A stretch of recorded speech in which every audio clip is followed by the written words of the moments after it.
Okay, having been introduced to proteins and membranes, now we're going to talk about some of the specific functions. In the next two lectures, we'll talk about transport across membranes. In this video, more about transport of proteins, and in the next video, ion channels. We will talk about in this video that only small uncharged molecules can cross membranes unassisted. All other molecules need to be transported, and 99% of the time it's by a protein created specifically for the transport purpose. Channel proteins create pores in membranes and generally allow molecules to diffuse down their concentration or electrochemical gradient. This is passive transport. There's also transport proteins can also pump molecules against an electrochemical gradient if they're provided with an energy source. This is referred to as active transport. Active transport is one of the largest ATP consuming processes in the body.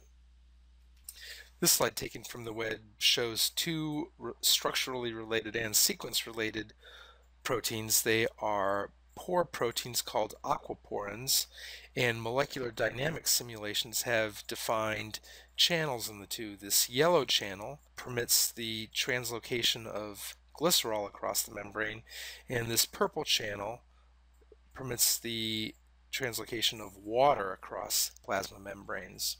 You might imagine it's pretty obvious why glycerol can't get through the smaller channel, which is appropriate for water.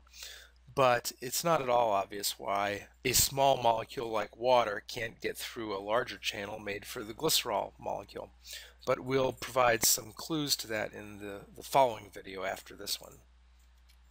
Now, as I mentioned, transport, in particular active transport, is a major energy consumer of living beings. But the concentrations of sodium and potassium are quite different inside a membrane and outside a membrane.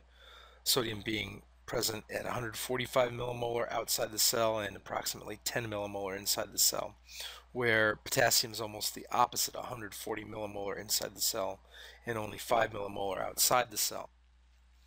Your cells are constantly pumping sodium out of the cell and pumping potassium into the cell. And when we talked about cyanide binding to cytochrome C oxidase, being a cause of death because it's blocking the electron transport chain, you run out of ATP in 2 minutes. That's because you are no longer able to actively transport sodium out of the cell and potassium into the cell. And with time, you break down at a fundamental biochemical level. We have spoken already how a major function of membranes is to create separate environmental conditions outside versus inside a cell, unique chemical environments, and the transport of proteins play a huge role in terms of what gets in and out of a cell.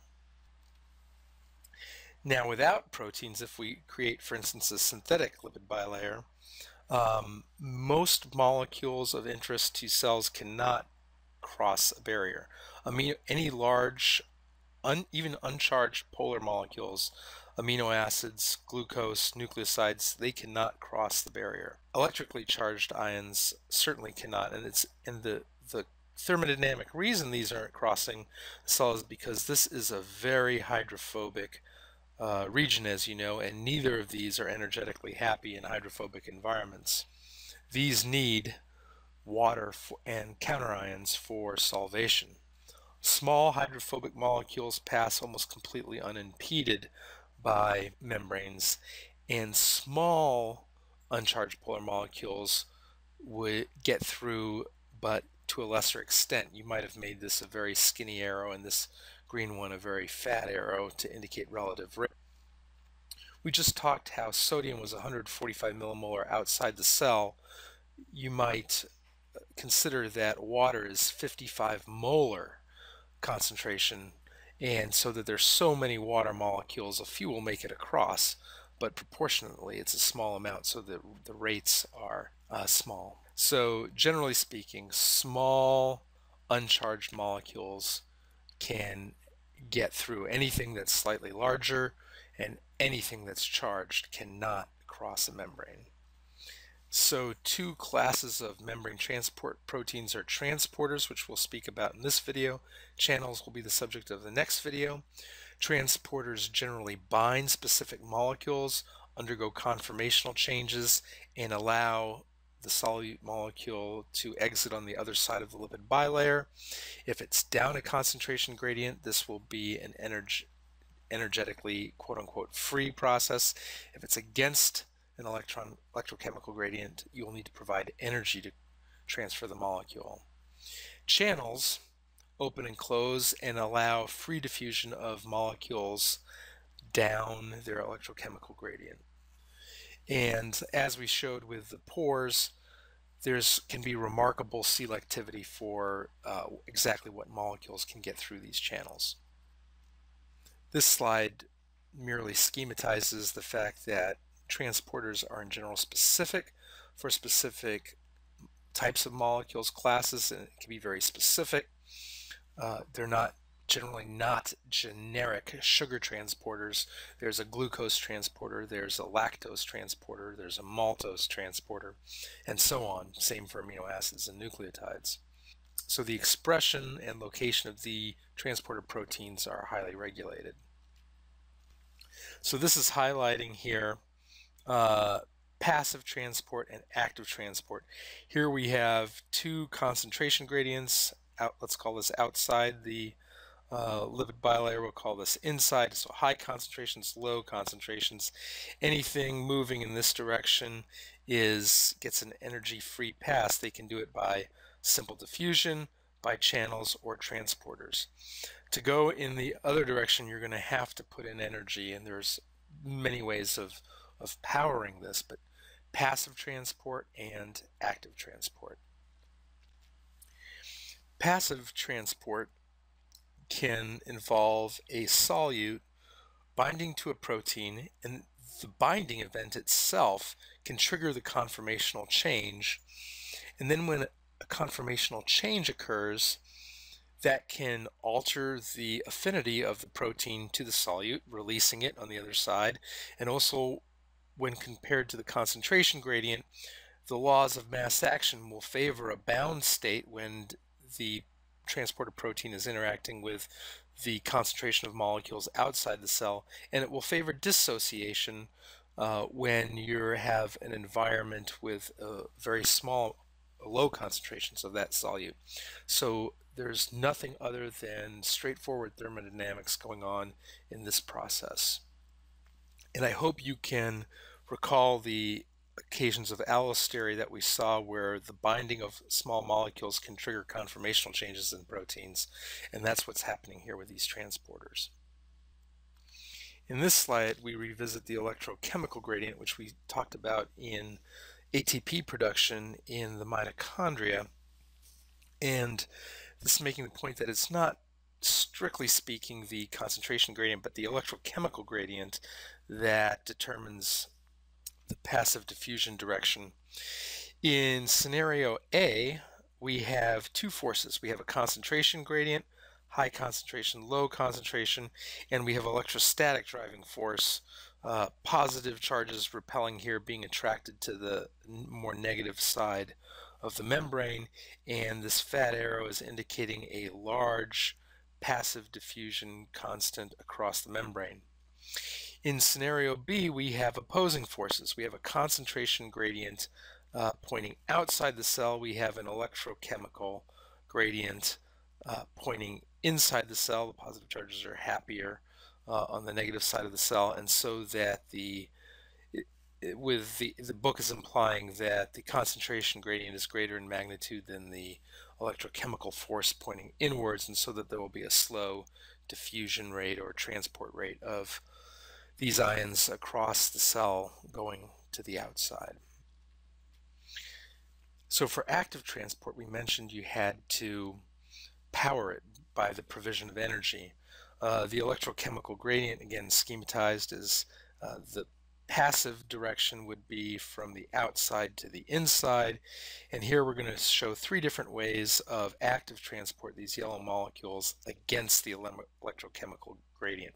Actually, we'll start here in the middle because this is probably the most obvious. You want to do in biology something that is energetically unfavorable, couple that process to the hydrolysis of ATP to ADP, and you are being provided with around 7 or 8 kilocalories of energy to help pump this molecule against its concentration gradient to the outside of the cell. A second way of powering the transport is by coupling it. What's not shown here is that these three red molecules are going down their diffusion electrochemical gradient. So this is an energetically favorable process.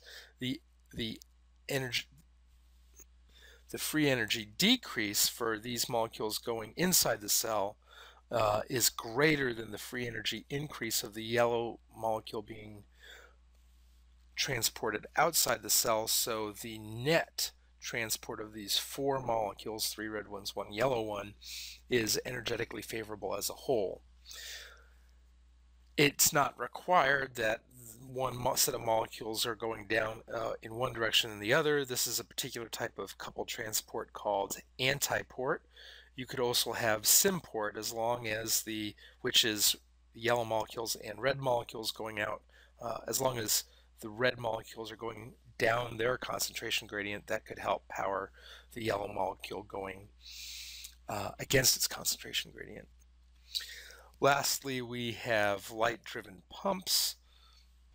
There are also light-driven pumps for calcium, sodium, and other salt ions, and also light-driven channels. Rhodopsin is a light-driven enzyme that opens channels. Bacteriorhodopsin, a related protein, is the light-driven proton pump. And moving on. This sodium-potassium pump, which consumes ATP, accounts for approximately 30% of a cell's ATP consumption. As we saw at the beginning of the cell, there's a large concentration of sodium outside a cell, a large concentration of potassium inside a cell, and there is a strong driving force for sodium to leak into a cell. But cells can't function with too high sodium levels inside, and so they're constantly pumping the sodium out and potassium in. Because you're going against a strong electrochemical gradient for sodium, this is a highly energy requiring process. And we won't memorize this, but I just want to show you that each step here is thermodynamically reasonable. Sodium will bind to a binding region inside a pump. This will produce a conformational change because now there's a new positive charge in this protein environment that can help allow the pump to phosphorylate itself. Now you've got a phosphate group attached to the protein, 3 or 4 new negative charges, further inducing a conformational change in the protein, and now perhaps lower affinity for the sodium ion, which gets ejected into the aqueous environment. This allows potassium to bind in this particular conformation. The potassium binding event will cause the phosphoryl group to be removed by a phosphatase. Now again, you have a conformational change in which you have a low affinity state for potassium, and it is released into the environment. This is a slide that shows how we absorb glucose from the digestive tract. It involves active transport of glucose from the digestive tract to the inside of a cell, which exists at a relatively high concentration inside a cell, which also allows glucose to be passively transported into the extracellular fluid. And the basement membrane, which is underneath this, I should have mentioned that these are, of course, epithelial cells, which we talked about, the basal side, the apical side, the tight junctions. The basal lamina is down here, which is a collagen matrix, and then we have the blood supply running underneath here, and this glucose is eventually going to get into the blood supply, and that will be distributed throughout the body. Active transport, passive transport. How do you pay for this active transport? Well, you do symport, and that is meaning you're going to allow sodium, which is high outside the cell, low inside the cell. This is energetically downhill. The free energy of sodium moving into the cell pays for the price of importing a glucose molecule. But now, since you want to get all the glucose you can over time, sodium would build up. So you need to pump that out and you need to pump potassium in. And this is achieved by ATP hydrolysis. So this is an important example of how the foodstuffs that we eat make it into the bloodstream, going to the liver, being processed and distributed to other parts of the body. On the last two slides, we'll talk about water management by the cells and transport. If a cell has a large amount of organic molecules and ions, the relative concentration of water inside the cell will be less than it is outside, and this will cause water to enter into the cell, which could cause the cell to burst. So water needs to be actively pumped out of a cell. And in the laboratory, one way that we prevent this is by putting cells inside solutions of normal saline. If you put cells in pure water, they will definitely burst. And our blood contains high levels of sodium and other solutes to help uh, not stress the cells too much osmotically. So in addition to pumping water out or having pores form to allow water to go in or out down the concentration gradient, we will actively pump ions outside of cells. Plants have rigid cell walls which prevent cells from expanding too much. Can have high turgor pressure because water will flow in, but eventually the hydrostatic pressure will prevent more water from entering into that area. And then some protozoans will actually excrete water using the process of exocytosis, with vacuoles releasing them into the water into the environment. Okay, thank you for listening to this lecture on membrane transport.